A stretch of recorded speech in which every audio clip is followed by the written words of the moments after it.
பின் வருவனவற்றில் விடுபட்ட எண்ணை காண்க அப்படின்னு ஒரு நம்பர் சீரிஸ் கொடுத்துருக்காங்க. ரொம்ப எளிமையான சீரிஸ் தான் இது. முதல்ல 13, 14க்கு என்ன டிஃப்ரென்ஸ் இருக்குன்னு பார்க்கணும். 1 தான்.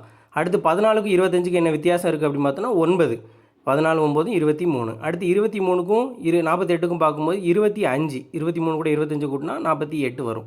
அப்போ இதை பார்க்கும்போதே நமக்கு ஒரு ஐடியா வருது. என்னது 1ங்கிறது என்னது 1 ஸ்கொயர். 9ங்கிறத எப்படி எழுதிக்கலாம் 3 ஸ்கொயர்.